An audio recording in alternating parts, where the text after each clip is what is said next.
It's a real privilege for me to be out and about at the moment, talking to all of you, talking to our members across the country about my vision for the future, but also hearing from all of you, all your ideas. And everywhere I go, I've been amazed at how many people stop me and they all say, wow, you're even shorter in real life.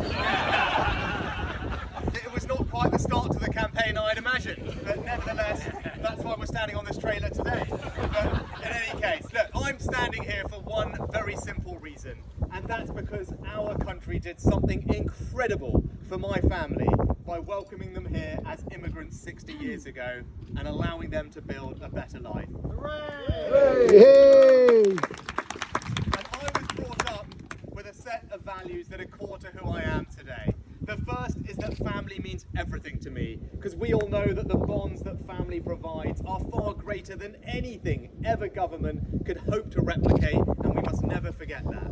As Jeffrey says, I was also brought up to believe that hard work was the way that you forged ahead in life. My dad was an NHS GP, my mum ran the local chemist in Southampton where I was brought up. I worked in her shop day and night, weekends. I delivered medicines to elderly patients who couldn't come and get them. I did her books and VAT and payroll, understanding the power of a small business to provide jobs and opportunity in our community. And for my parents, they believed that the best way to provide that better future for their children was through education. And I, to this day, passionately believe that the best way to spread opportunity, the best way to reduce inequality, indeed, the best way to transform people's lives is to ensure that the birthright of every child is a world-class education. So that in a snapshot are my values. Patriotism, service, family, hard work, aspiration. And looking around at all of you, I bet they're probably your values too.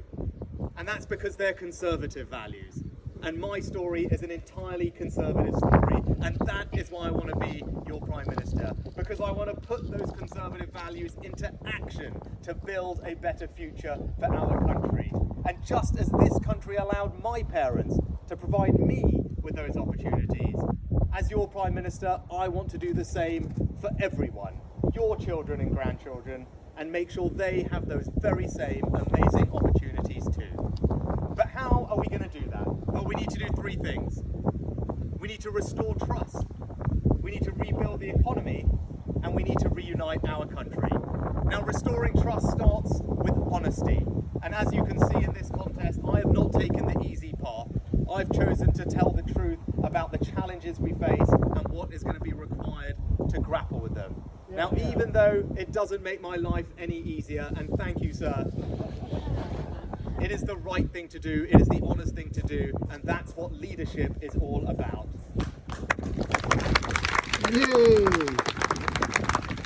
Restoring trust also requires to deliver on the things that matter to people.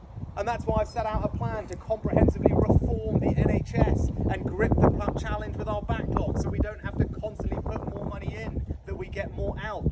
It's why I've set out a plan to finally tackle illegal migration, because for far too long we've watched things happening on our TV screens that are unacceptable. And as Prime Minister, I will grip those, resolve them, and restore trust to the system. It's why we will run a government that values and respects farmers, building on the work that George has done. Because in rural communities like yours and mine, we need to make sure that we do prioritise farming, we do prioritise food security. That's how we restore trust back in government. Now, when it comes to rebuilding the economy, I don't need to tell all of you, you know what the challenge we face is, and that is to grip inflation. And we must grip it quickly because inflation is the enemy that makes everyone poorer. We've seen this story before. We know what happens when it runs out of control, and all of you know my view about what is required to do that.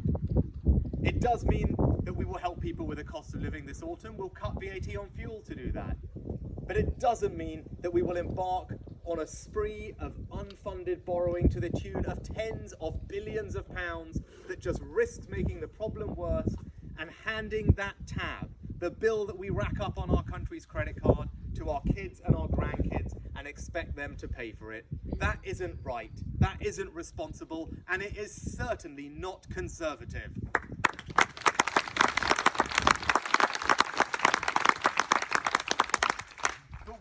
grip inflation, let me also tell you about the future economy that I want to build. It's an economy where hard work is rewarded, and that's why in this Parliament I will cut income tax for the first time in 16 years.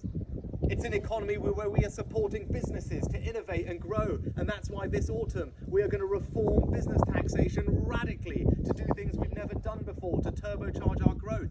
It's an economy where we're going to cut the red tape after Brexit in financial services, in agriculture, in life sciences, in data, to unleash all of the opportunities that I know exist for us if we are bold enough to seize them. And believe me, I will seize them and lead this economy into a brighter future. And thank you. But finally, we must reunite our country. And in 2 years' time, we have to do something that has never been done before. We have to make British political history by winning a 5th election in a row. Now, although that has never been done before, I believe we can do it. We will do it. It will require us to win everywhere, appeal to swing voters in places like here, in places like Chesham and Amersham, where I was yesterday, which we need to win back, in Brexit supporting Teesside, in Wales, in Scotland. And I passionately believe, and all the evidence suggests, that I am the candidate who gives our party the best opportunity of knocking it to Keir Starmer and the Labour Party and winning that election. Yay!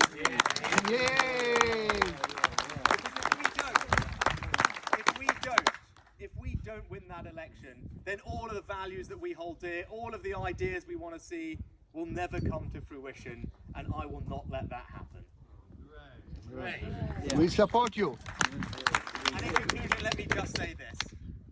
I promise you, I will bring the same radicalism, grip and competency that you saw from me as Chancellor during the pandemic, saving this economy, saving 10 million jobs, to every other aspect of government. Gripping illegal migration, getting the backlogs down, reforming public services and growing our economy. You will see me unleashed on all of those challenges. I promise you I will give my all, taking the fight to the Liberals and Keir Starmer to win that next election. And most importantly this, I promise you I will give you my heart and soul in ensuring that each and every one of you here can feel enormously proud of the Conservative government that I will be privileged to lead. So I humbly ask for your support, not just to be the next party leader, but also the next Prime Minister of our great country. Thank you. All the best. All the best.